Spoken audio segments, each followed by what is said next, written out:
Assalamualaikum warahmatullahi wabarakatuh. Alhamdulillahi rabbil alamin. Wassalatu wassalamu ala rasulillah wa ala alihi wa sahbihi ajma'in. Qala rabbi shrah li sadri wa yassir li amri wahlul 'uqdatam min lisani yafqahu qawli. Apa khabar semua pelajar-pelajar tahun 4 yang dihormati dan dikasihi sekalian? Semoga kalian semua berada dalam keadaan sihat walafiat. Baik, bersambung kita pelajaran hadis pada minggu ini. Kita masuk dalam pelajaran 3 dalam siri yang ketiga. Tajuknya nasihat di dalam agama. Kita dah masuk 3 tajuk dah. Hari ini nasihat di dalam agama. Baik, dengar dan perhati betul-betul dan ulangi hadis ini apabila kamu nak menghafalnya.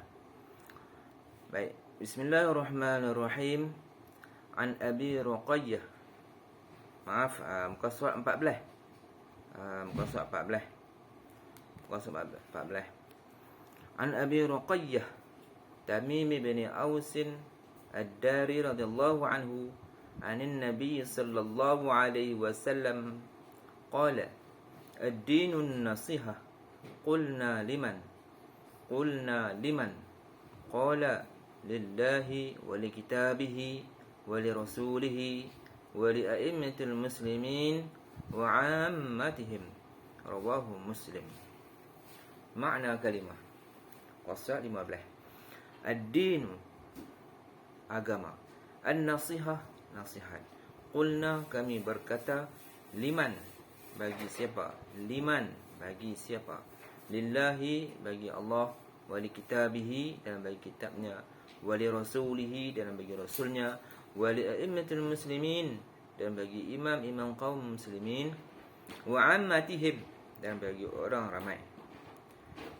Baik, termasuk terjemahan hadis dari Abi Ruqayyah Tamim bin Aus Ad-Dari radhiyallahu anhu bahwasanya Nabi sallallahu alaihi wasallam bersabda, agama itu nasihat.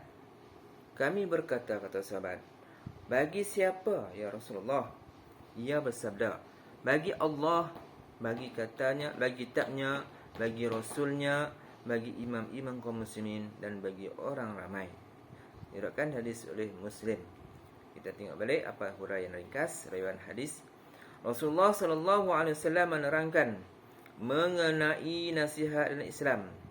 Agama itu adalah nasihat. Agama yang kita anti agama nasihat, kerana ia mengandungi ketaatan kepada Allah Subhanahu wa taala dan Rasulullah sallallahu alaihi wasallam. Beriman serta beramal dengan kitab dan sunnahnya. Maksud nasihat adalah menyuruh seorang mengingati Allah Subhanahu wa taala, mempercayai kitab-kitab Allah. Maksud nasihat adalah menyuruh seseorang mengingati Allah dan mempercayai kitab Allah, meyakini ajaran yang dibawa oleh Rasulullah sallallahu alaihi wasallam, mempercayai malaikat dan semua perkara dalam rukun Islam. Di dalam muka surat 16. Itu maksud nasihat, kita suruh orang buat baik, ingat kepada Allah, mempercayai kitab Allah, yakin ajaran Nabi yang dibawa oleh Nabi SAW, dan semua, dan mempercayai malaikat dan semua perkara dalam rukun iman. Dalam rukun iman. Rasulullah SAW menyarankan, yang pertama, agar umat Islam menasihati pemimpin, raja, ulama serta orang lain apabila terdapat kesilapan, di samping menyokong dan membantu semua tindakan yang benar. Rasulullah menyarankan nasihat ni apa?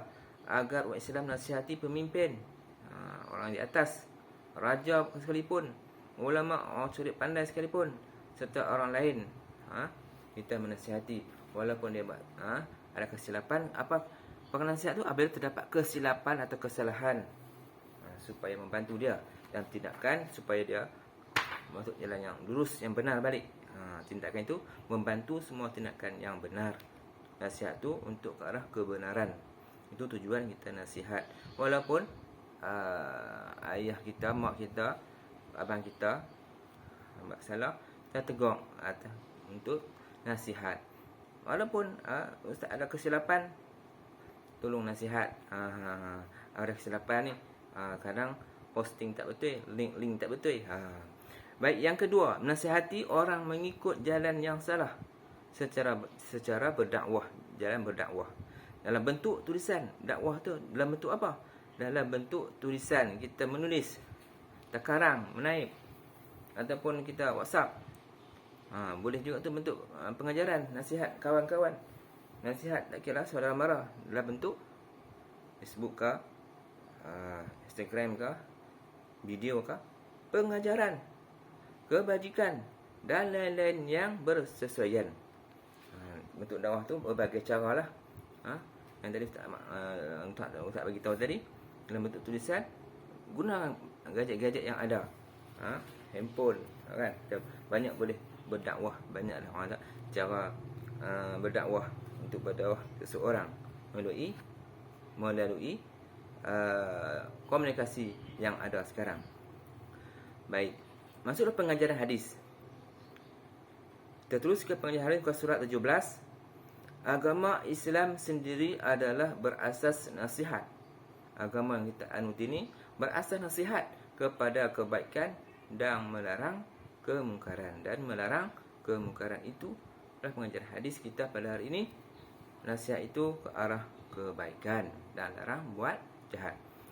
Yang kedua, Islam melarang umatnya menasihati semua mereka untuk tujuan kejahatan.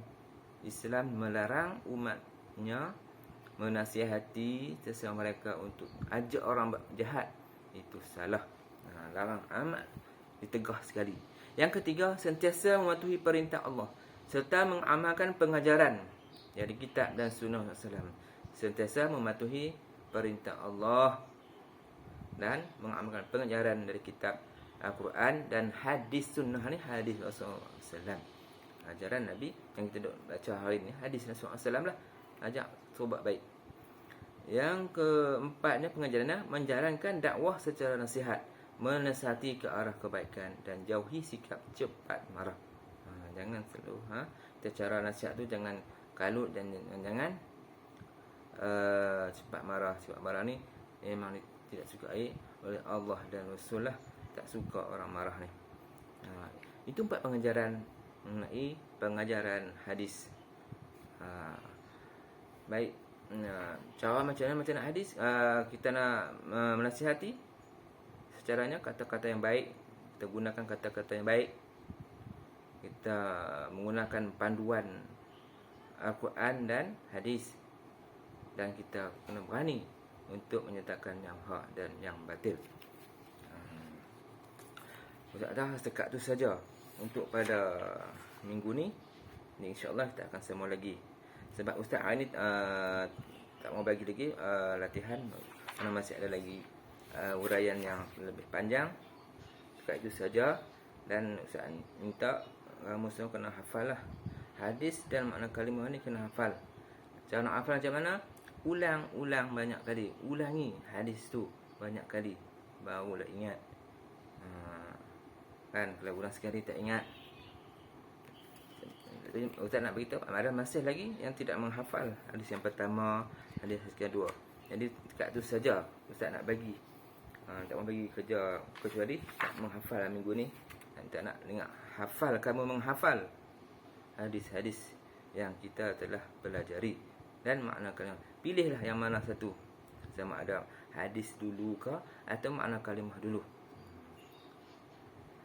Asal dekat saja masa yang ruang yang sedikit ini. Mudah-mudahan dapat manfaat daripada hadis yang kita baca pada hari ini.